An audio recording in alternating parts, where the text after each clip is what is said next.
Inside the Magic, covering Walt Disney World, Disneyland, Universal Studios, and more. Hey, Rain here for Inside the Magic, and I'm coming to you from sunny Florida. So what do you know about Star Wars, Galaxy's Edge, or Batuu, or the Black Spire Outpost, or, let's face it, Star Wars Land? If we can call the Wizarding World of Harry Potter, Harry Potter Land, I think it's probably okay if we say Star Wars Land. And that's not the only thing that they have in common. This rivalry between Disney and Universal, you and I are the winners, my friends, because these completely immersive experiences like Pandora, they are getting better and better. And Star Wars Land, Galaxy's Edge, promises to be a completely immersive experience that's going to rival its neighbor. Cast members are going to look the part. The food and the merch is going to be like stuff that you would be able to buy if you were on this planet, that's Batuu, and it's going to be just like you're there. So let's talk about the dates. At Disneyland, your date is May 31st for the opening, and at Disney World, your opening is on August 29th.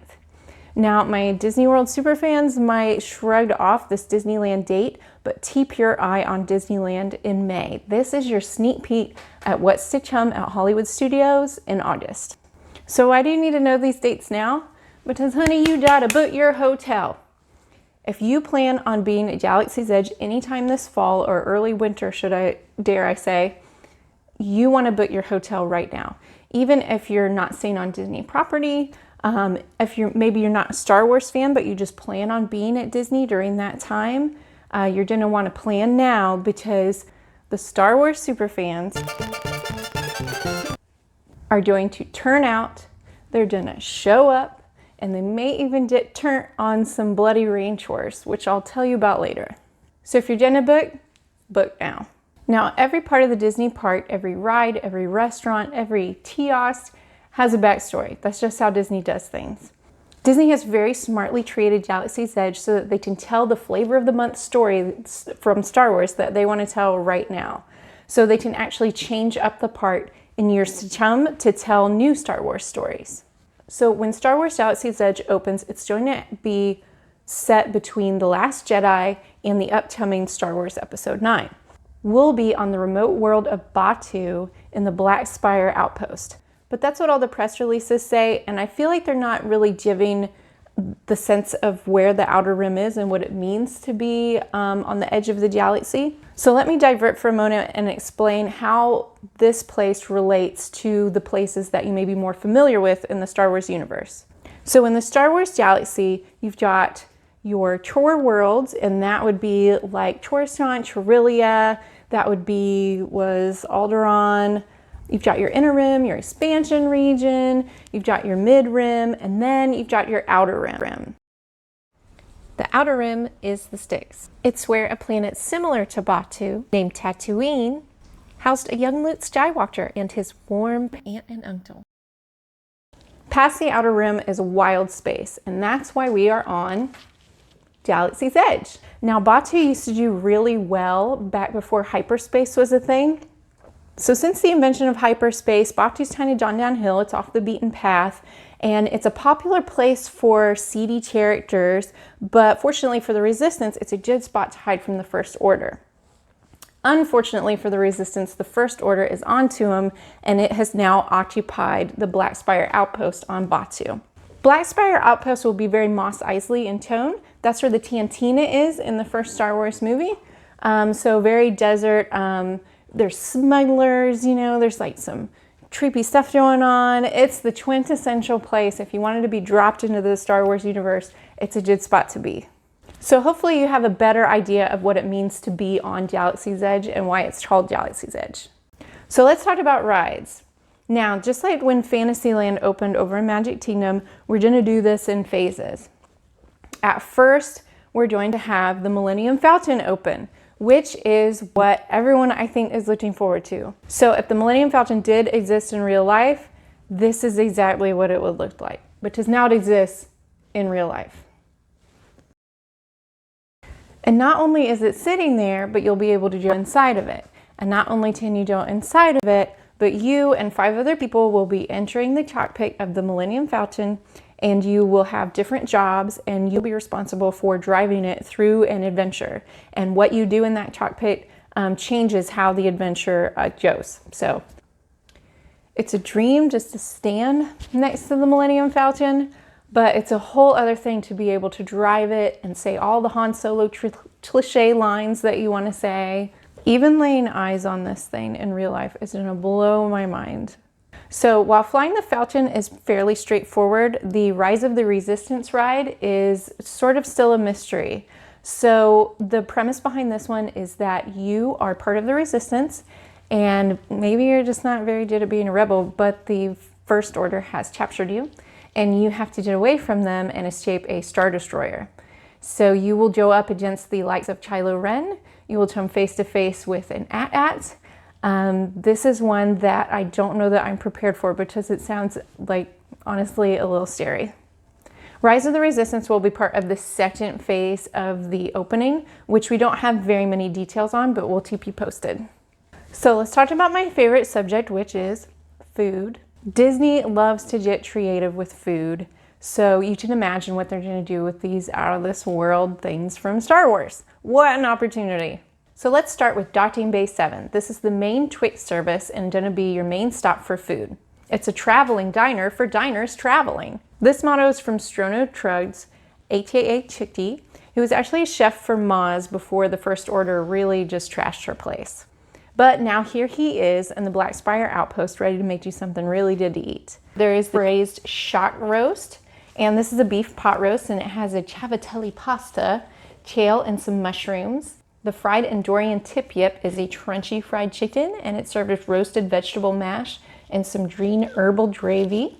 For vegans, we have the Ithorian Jarden loaf. This is a vegan meatloaf, and it's served with roasted vegetable mash and some seasoned veggies in a mushroom sauce. There's a Felucian Jarden spread. And this is vegan meatballs with herb hummus, tomato cucumber relish, and pita bread. I've heard some early reports that the vegetarian and vegan choices are really good. You can't even tell they're vegan. So if you just want a meatloaf or some meatballs, just eat it. You won't have to pretend real hard that it's meat. We've got the oven roasted burra fish. This is a Dijon trusted, sustainably farmed fish with mixed greens, some veggies, quinoa, and pumpkin seeds, and this what looks to be pretty good creamy green curry ranch dressing. The chadu ribs are smoked country sticky pork ribs, and they have a blueberry corn muffin, which I heard was really good, and some cabbage slaw. The oven roasted tip yip has some roasted chicken with mixed greens, roasted vegetables, quinoa, and pumpkin seeds. This is sort of like the healthy choice version of the fried tip yip. And I know what I'm going to be getting. It's going to be the yob shrimp because this picture makes it look really good, and I'm such a shrimpy person. It's a marinated noodle salad with some chilled shrimp, which is going to be really good on August 29th when it's nice and toasty in Orlando. And for the kids, we have Fatron Moof Juice. Who doesn't love some Fatron Moof Juice? It looks pretty good, but I'm not quite sure yet what it is. So Ogdejara is the big trine boss at the top of the ladder at Black Spire Outpost, and she owns Ogde's Cantina. So she's a smart lady, and she knows that while Star Wars is a lot of fun for kids, it is near and dear to the hearts and wallets of the big kids. And what do big kids like? Fancy drinks! You can sit in this cantina and debate whether or not Han shot first while you're drinking a bloody Rancor or a Jedi mind trick. Let's take a look at some of these drinks. So all the way on the left, we've got the Outer Rim. This is a margarita with a black salt rim to make everything nice and Black Spire Outposty. We've got the Bespin Fizz. This has like some pearlescent color to it and some fizzing and bubbling and popping. The third one is the Yub Nub. This is a rum punch that has some passion fruit seeds in there. And the Fuzzy Tauntaun. So you don't have to cut it open, it's ready to eat. It's a light fuzzy navel type of drink, and it's got some foam on there to make things a little more fun. Here we have the Mugen tea. We've got a blue bantha, which is a glass of blue milk that's topped with a chickpea, decorated with a little bantha horn. We've got the Bloody Rancor, which I mentioned earlier, and this is your Bloody Mary drink, and it's got a bones kind of garnish on there that you can snack on. I'm not sure yet what it's made of. And we've got the Black Spire Brew, which is a coffee drink made from cold brew, so that's going to be probably a really good pick-me-up while you're over there waiting in lines. Here we've got the Charbon Freeze, We've got a little Oja's Obsession snack with some tapioca pearls in there, and the Cliff Dweller. There's also going to be a selection of beers and wines that are going to be exclusively put together for this part in particular. So look out for some Star Wars themed brews. Now, why is a smoothie booth creating so much buzz?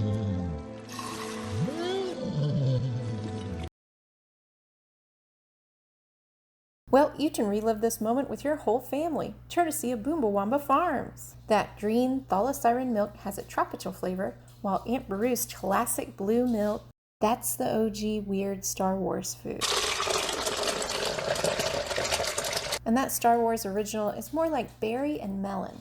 If you're like me, you have a guy in your neighborhood who loves to start his motorcycle at the track of every Sunday morning just to let you know he owns one. The owner of Ronto Roasters is a pod racing super fan, and he's going to let you know it because he's going to cook your meat by Pod Racer Engine. With the help of his droid 8DJ8, he's going to make you some good Ronto wraps and turkey jerky. Now, if you've never heard of a Ronto wrap, which you haven't, it's a wrap that's roasted pork. It's got some spicy grilled Portuguese sausage on there and some slaw. And then you've got some sweet teriyaki turkey jerky, all dried out by that Pod Racer engine. So you've driven the Millennium Falcon and you've tasted Tauntaun. What are you gonna do next? I'm doing shopping! First up is a bit of lightsaber building, which is similar to Ollivander's wand shop down the street over at Harry Potter Land. But the Force is for everyone, even muggles. So you're welcome to come in here for a full 50-minute experience where the gatherers will take you into something of a lightsaber speakeasy, where you can choose from purple, blue, green, and red for your lightsaber color, and you even get to pick your Jedi house. I mean, the lightsaber theme. Over at Droid Depot, the idea is a little bit the same. You go there and you build a custom droid, and it too will interact with stuff that's around you. Over at Venus Treacher's stall, you can get all the stuffed animals your heart desires. They've got little tauntauns and some porgs and some rathtars. There's even a life-sized tauntaun that you can open and get inside, and you're allowed to nap in there. I made that up. They smell worse on the inside. And then you've got Resistance Supply and First Order Chargo. So they're kind of the same idea, but Resistance Supply is for your goody two-shoes, and First Order Chargo was for your bad guys. Spies, just go to both. Doc Ondar's Den of Antiquities will have mysterious items like holotrons and lightsabers. I'm excited to take a peek inside Black Spire Outfitters. This promises to have movie-level quality cosplay costumes. And since I've made some Jedi robes in a Tusken Raider costume before, I gotta see this. It's likely to be expensive, but it'll be really fun to look. So, due to capacity issues, you will need reservations to visit Galaxy's Edge at Disneyland between May 31st and June 23rd. Now, I did it, nobody likes this, but imagine Magic Kingdom on Christmas. Now take all those people and smash them into a 14-acre space, and all of these people have been using sticks as lightsabers since before cell phones were invented. There's going to be crowds worse than Jawas pouring out of a sand trawler. I think it's probably really good that Disney has been proactive and done something to organize the crowds. No word yet if reservations will be needed for those opening days at Disney World in the fall. So do you have a better idea of what to expect at Star Wars Galaxy's Edge at Disneyland and Disney World? Do you have a better idea of who you'll be in the story? If you have any more questions, let me know down below, comments of this video, or hit me up on Instagram at RainLovesDisney or at ITM News. And as always, check our site at InsideTheMagic.net for all of the latest Galaxy's Edge updates. I'll see you real soon.